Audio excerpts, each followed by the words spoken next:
سبحان اللہ۔ بڑا خوبصورت واقعہ ہے، بڑے مشہور و معروف بزرگ ہیں حضرت سیدنا خواجہ بایزید بسطامی رحمۃ اللہ تعالی علیہ، اور ان کی شان اور عظمت کا اندازہ علماء موجود ہیں، مجھے سمجھانے کی ضرورت نہیں ہے، آپ کے لیے ایک بات کرتا ہوں۔ ان کی شان اور عظمت کا اندازہ یوں لگائیں کہ حضور داتا علی حجویری کون کون جانتا ہے؟ کون کون محبت کرتا ہے؟ جو جتنی محبت کرتا ہے داتا صاحب لاہور والے سے اتنا اونچا کہے سبحان اللہ۔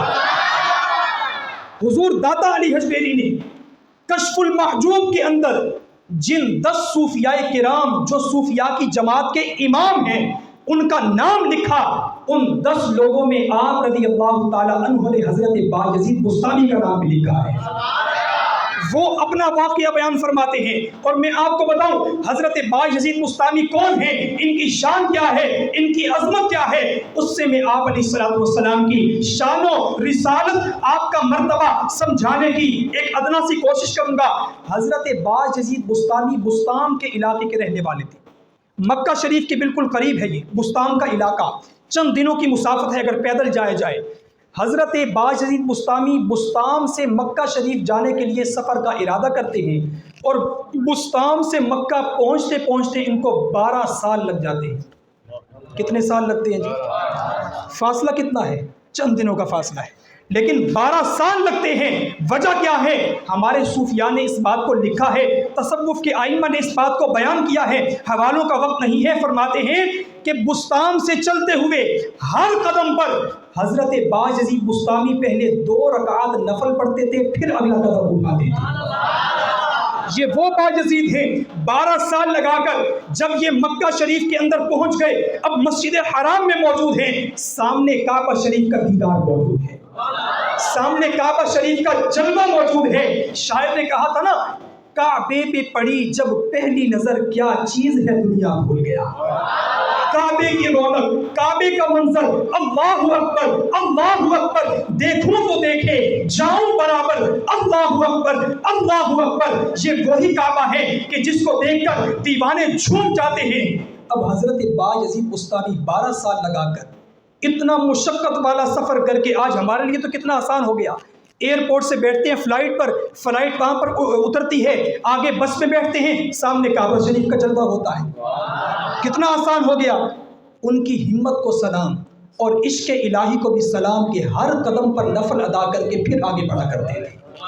اب جب کعبہ شریف کے صحن میں پہنچ گئے، مسجد حرام میں، سامنے کعبہ شریف کی عمارت موجود ہے، کیا لطف ہوگا، کیا سکون ہوگا، لیکن جلوہ دیکھنے کی بجائے ایسے نظروں کو جھکائے کھڑے ہیں، نظروں کو جھکائے کھڑے ہیں، دیکھ نہیں رہے۔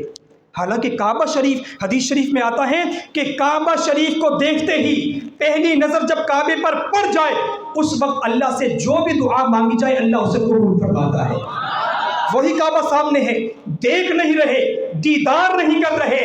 اب جو 7 مریدین موجود تھے، 7 جو آپ کے تلامذہ موجود تھے، فرماتے ہیں کہ حضور 12 سال لگا کے جس جلوے کو دیکھنے آئے وہ جلوہ تو سامنے ہے، اب دیکھتے کیوں نہیں؟ آج نظریں نیچی کرنے کا وقت نہیں ہے، آج تو کعبہ شریف کے جلووں سے اپنی نظروں کو خوبصورت بنانے کا دن ہے۔ آپ نظر اٹھائیے، ذرا دیکھیے تو صحیح۔ لیکن یہ کعبہ تو ہمارے لیے ہے، یہ کعبہ ہمارے لیے، جو اللہ کے ولی ہوتے ہیں نا، ان کی نظر کعبے پر نہیں ہوتی بلکہ کعبے والے پر ہوتی ہے، کعبے والے پر ہوتی ہے۔ بایزید بسطامی کیا خوب فرماتے ہیں کہ یہ کعبہ کس چیز کا بنا ہوا ہے؟ آپ بھی بتائیں کس چیز کا بنا ہوا ہے؟ پتھروں کا بنا ہوا ہے۔ کعبہ شریف پر کیا ہے؟ پتھر ہیں۔ تو حضرت بایزید بسطامی فرماتے ہیں کہ کیا میں بسطام سے 12 سال کا سفر کر کے ان پتھروں کو دیکھنے آیا ہوں؟ حالانکہ کعبہ شریف کے پتھر ہیں، ہماری جانیں، ہمارا مال، سب کچھ ان پر قربان ہو جائے۔ مجھے یاد آ گیا، ایک موقع پر حضرت عمر فاروق رضی اللہ تعالی عنہ کعبہ شریف کا طواف کر رہے ہیں۔ اب جب طواف مکمل کرنے کے بعد حجر اسود کو بوسہ دیتے ہیں تو کہتے ہیں، اے حجر اسود، تو میرے نزدیک ایک پتھر ہے، تجھے میں کبھی نہ چومتا، صرف اس لیے چوم رہا ہوں کہ تجھے میرے مصطفیٰ نے چوما ہے۔ پیچھے مولا علی کھڑے تھے، مولا علی نے ان کی یہ بات سن لی. مولا علی کو کون کون جانتا ہے؟ وہ کیسا دیوانہ ہو سکتا ہے جو علی کے نام پر نہ جھومے, جو علی سے جتنی محبت کرتا ہے ہاتھوں کو بلند کرتے گئے سبحان اللہ. مولا علی پیچھے موجود ہیں, فرماتے ہیں اے عمر ایسے نہ کہیں, میں نے خود رسول اللہ صلی اللہ علیہ وآلہ وسلم کو یہ فرماتے ہوئے سنا ہے کہ یہ حجر اسود قیامت کے روز لوگوں کی اللہ کی بارگاہ میں شفاعت کرے گا. یہ وہ کعبہ ہے. اب ذرا سنیے گا, حضرت باز یزید بستامی فرماتے ہیں اتنی دور سے پتھروں کو دیکھنے نہیں آیا, اگر پتھر دیکھنے ہوتے تو اپنے شہر بستان میں دیکھ لیتا. 12 سال کا جو سفر کیا ہے, اب مزہ تو تب ہے کہ کعبہ نہیں بلکہ کعبے والے کا جلوہ نظر آئے. کعبہ نہیں, کعبے والے کا جلوہ نظر آئے. اب جب نظروں کو اٹھاتے ہیں دیکھتے ہیں تو کعبہ شریف کے پتھروں کے اندر کعبے والے کا جلوہ نظر آ رہا ہے. رب العالمین کی زیارت اپنی طاقت کے مطابق, اپنی بساط کے مطابق وہ کر رہے ہیں, لیکن نظر جمانے کے بعد جیسے ہی نظر جمنے لگتی ہے اپنی نگاہوں کو پھر جھکا لیتے ہیں اور دیکھتے ہیں, آنکھیں بند کر لیتے ہیں. اب مریدین فرماتے ہیں کہ حضور جو دعا کی تھی وہ تو پوری ہو گئی, اب کعبے والے کا جلوہ سامنے ہے, اب نہ دیکھنے کی کیا وجہ ہے؟ تو فرماتے ہیں کہ 12 سال کا سفر کیا ہے, ہر قدم پر نفل ادا کیے ہیں اور اتنی دور سے کعبے والے کا دیدار کرنے آیا ہوں, مزہ نہیں آ رہا کیونکہ کعبے والے کا جلوہ انہی پتھروں کے اندر نظر آ رہا ہے. مزہ تب ہے کہ یہ پتھر ہٹ جائے, جس سمت دیکھوں جس سو دیکھوں مجھے رب العالمین کا صرف جلوہ ہی جلوہ نظر آ رہا ہے. اب جب نظروں کو اٹھاتے ہیں تو کیا فرماتے ہیں, بس میرا وعدہ پورا ہو گیا, میری بات پوری ہو گئی, اب میں جہاں بھی دیکھ رہا ہوں مجھے رب العالمین کے جلوے نظر آ رہے ہیں. یہ ہے حضرت بایزید بستامی. اتنی بڑی شان, اتنی بڑی عظمت, اور آپ کو یہ بھی معلوم ہونا چاہیے کہ ان کو اتنا مقام کیسے ملا, ان کو اتنا مرتبہ کیسے ملا. آپ کو معلوم ہے, آپ کی سیرت میں یہ بات لکھی ہوئی ہے کہ حضرت بایزید بستامی نے ساری زندگی خربوزہ نہیں کھایا. کیا نہیں کھایا جی؟ علامہ اقبال نے بھی اس بات کو بیان کیا, ساری زندگی خربوزہ نہیں کھایا.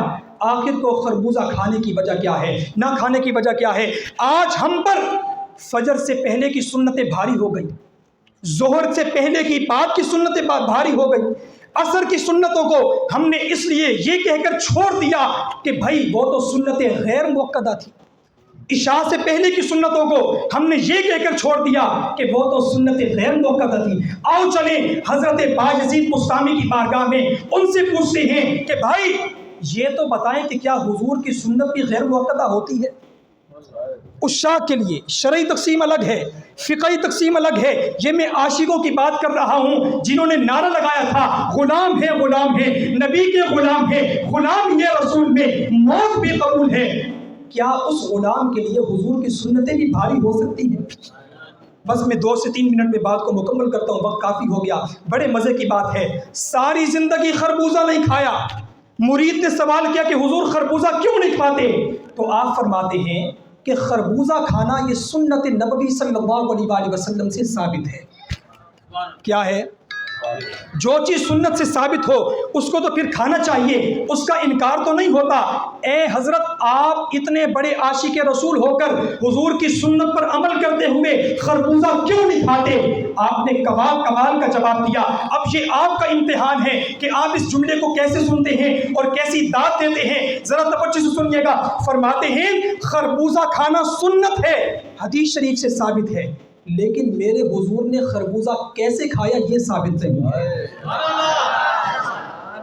ابھی آپ کو بات پوری سمجھ نہیں آئی, میں اور سمجھاتا ہوں, میں اور کھولتا ہوں, پھر آپ کو آگے بات پڑھاتا ہوں. ذرا سن کے فرماتے ہیں خربوزہ کھانا یہ تو ثابت ہے, لیکن یہ معلوم نہیں ہے کہ میرے آقا نے خربوزہ کیسے کھایا تھا. اچھا کیسے کھایا تھا؟ فرماتے ہیں کہ جب میں خربوزہ کاٹ کر کھانے لگتا ہوں تو ذہن میں خیال آتا ہے پتہ نہیں میرے آقا نے کاٹ کر کھایا تھا یا ثابت کھایا تھا.